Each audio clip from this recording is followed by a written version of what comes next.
7, Niner, 4, 3, dead. Get in position and wait for my go. Hello everyone, I'm Chris Erkley and welcome to another edition of the PE Crime Blotter, a weekly look at crime here in the Inland Empire. We begin with crime headlines.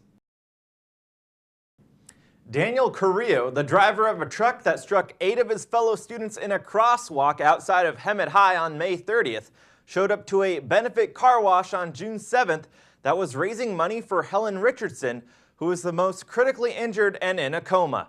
Carrillo donated $100, gave a sealed card, and asked that organizers deliver it to Richardson and her family at the hospital. Richardson's mother, Tricia Talensky, called the move gutsy and classy. The car wash raised more than $3,500, and the community has raised in excess of $15,000 for Richardson's care. Carrillo has not yet been charged, but the CHP said last week that it expects charges to eventually be filed by the district attorney's office.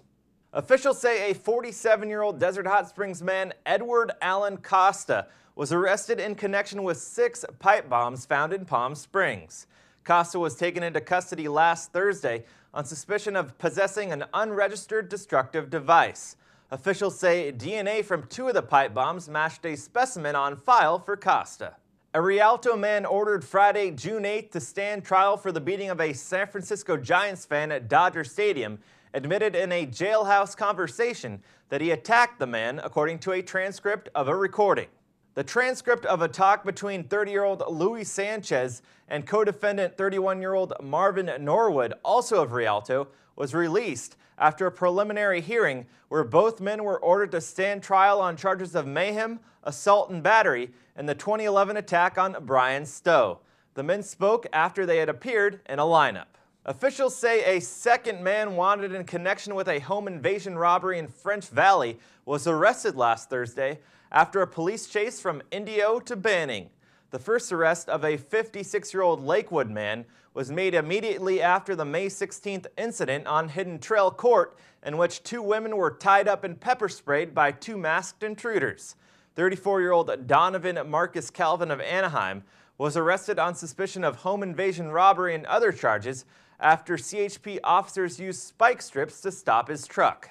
A federal appeals court ruled guns and ammo worth $2.5 million and linked to an anti-Castro Upland Cuban emigre are subject to government forfeiture rules, even though the man had transferred ownership of the ordnance to his wife.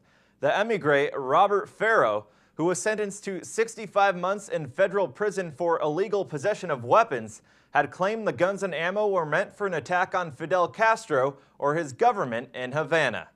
Well, that does it for this week's crime headlines. Coming up next on the docket. It's now time for our On the Docket segment. We're taking a look at the big court cases this week in both Riverside and San Bernardino County. Joining me now, the Press Enterprise's John Asbury. John, our first guy, Ricky Lee Fowler. Right, and this is a case that's going to take a while. They started jury selection in this trial. It's for the 2003 Old Fire that led to the death of several people and destruction of homes in the San Bernardino Hills. Now, jury selection is going to take the entire month, with trial about to get underway in July. The reason this is taking so long is they're taking from such a wide jury pool because they don't want anybody from the burn areas affected to be on the jury. Our second guy on the docket today, Michael Barber. And this is a death penalty trial. Jury selection is also coming up in this case, probably getting started at the end of the month. Michael Barber is from Paris, and he's charged with killing his wife and 6-year-old daughter when he found out at a paternity test that his daughter was not his. Finally, a guy that we've talked plenty about, Earl Ellis Green. Last week, the jury recommended death for Green. Sure, and what this is, on June 25th, Green will be formally sentenced, likely to death, for the murder of Riverside police officer Ryan Bonaminio. The judge will hand down the final death sentence after following the jury's recommendation. All right, John, thanks for joining us for On the Docket. Coming up next, we'll have John back for In Depth. Now time for our in-depth segment. We're discussing William John Roy. He's charged with defrauding the U.S. Army. We're joined once again by Press Enterprise's John Asbury. John, Roy is again charged with defrauding the U.S. Army and also making fraudulent documents. Right, and Roy, he's 57 from Winchester, and he's still an active duty sergeant major, the highest position you can make in the enlisted Army. And in 2007, he submitted documentation applying for disability with the Army, also applying for 2 Purple Hearts and a Bronze Star, saying that in Vietnam, he was exposed to Agent Orange and other herbicides in 1974. As part of that documentation, he submitted a certificate by President Richard Nixon. Unfortunately, that certificate was signed 4 months after Nixon had resigned. But through this process, over about a 4-year span, Roy was able to get more than $50,000 in educational and disability benefits until it was discovered by the Inspector General's office recently. And now, as far as penalty, what is next? Right, and Roy could face up to 55 years in federal prison. He was issued a summons to appear in Riverside Federal Court.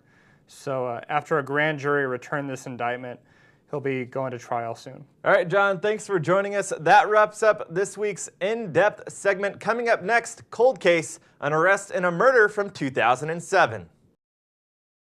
It's now time for our Cold Case segment. We're taking a look at a double homicide from Homeland in 2007. I'm joined now by Press Enterprise's Steve Berry. Steve, 3 men last week were charged with the double homicide. Now a woman has also been arrested. Yes, the charges stem from a May 28, 2007 incident in which deputies found 4 men in the 25800 block of Ritter Avenue in Homeland. They had all been stabbed.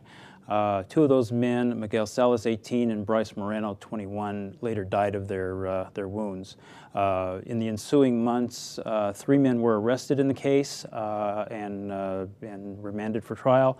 But it was only recently that evidence came forth that a woman, Elizabeth Robles, 27, was also involved in some manner in the incident. She's been charged with 2 counts of murder, 2 counts of attempted murder, and she is being held for trial now. Then last week, the guilty verdict for the other 3 men. Yes, that came in on Thursday. That day, Samuel David Navarro, 33, Eric Giovanni Garcia, 22, and Joseph Navarro, 22, were all convicted of 2 counts of murder, 2 counts of attempted murder, and a whole bunch of other charges. And what's next for the female suspect? She will be facing trial eventually. She'll have to go through the usual round of preliminary hearings before that event takes place, though. All right, Steve, thanks for joining us. That does it for our Cold Case segment and also wraps up this week's PE Crime Blotter.